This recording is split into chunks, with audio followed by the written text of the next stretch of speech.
Okay guys, well I just came to work and I just wanted to say something real quick, and like an idea popped into my head.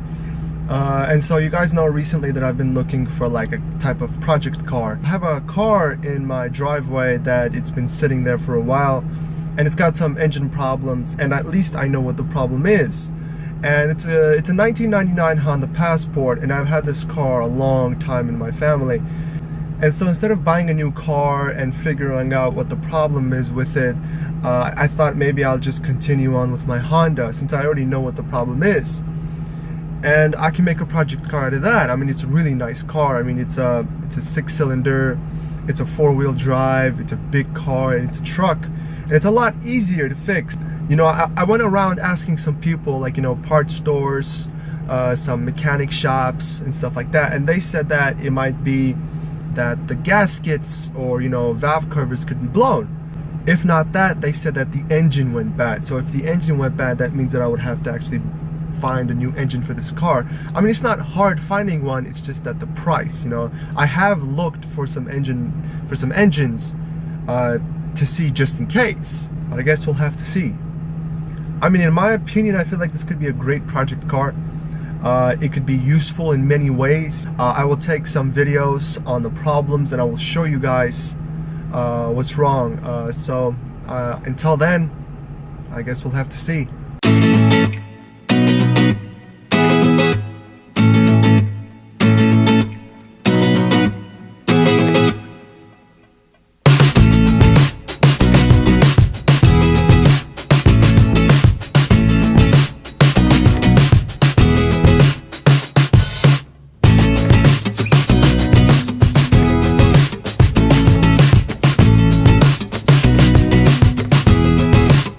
Okay guys, so I just got back home from work and I just wanted to see what I could do to the Honda right now. I think what the Honda needs most is water right now, so I'm going to fill up the water real quick in the radiator and see if I could go ahead and turn it on. This car hasn't been turned on for like 2 months, maybe even more than that. Yeah, I think it's been probably even 3 or 4 months. That's how long it's been. Let me show you the car. This is a 1999 Honda Passport, and you can see it's beaten up and everything. See, the disc brakes and everything are really bad. Look at all this.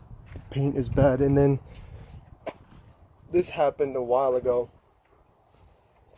See that? Look at all that.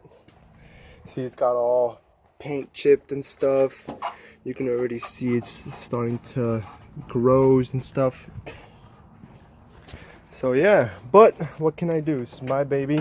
So this is where you really usually fill up the water in the radiator. Now, a lot of radiators, they have their own caps, which is right here.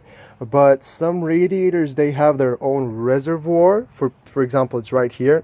But instead of filling the water on top of the radiators, some of them have the cap on the reservoir where the water goes straight through the reservoir into radiator.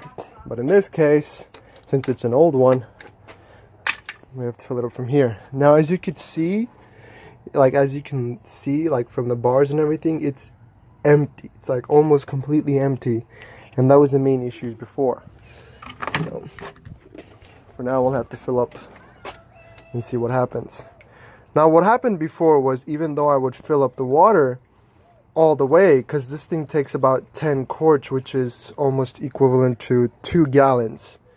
Now, this 2 gallons would be drained in 10 minutes of driving the car. I'm just trying to figure out why it's doing that.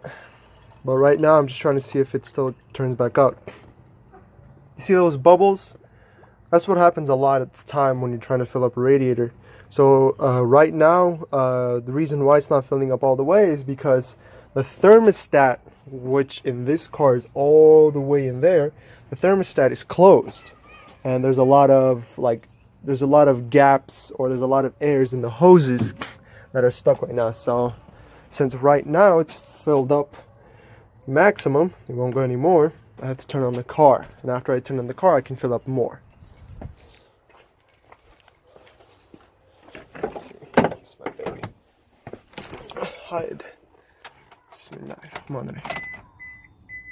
See? Still got power to it. That's a good thing.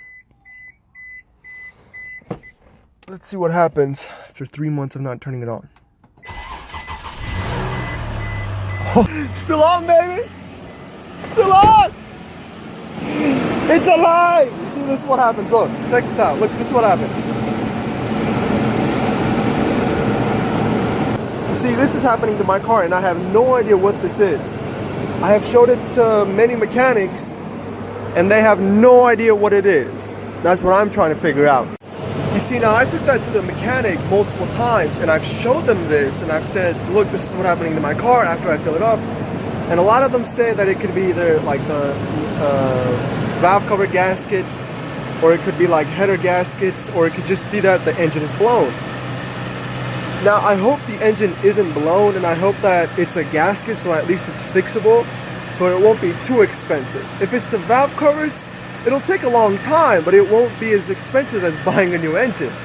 And that's what I'm trying to figure out. So if you guys have problems like this, or if you had a problem like this, like, give me a comment. But this will be up before I start. So hopefully this video will be up before I start opening up the engine. Now, me opening the engine will definitely be a whole different video. So stay tuned, guys. Stay tuned. So like and subscribe, and definitely leave a comment if you know anything about this. Give me some suggestions, and I'll see you on the next video.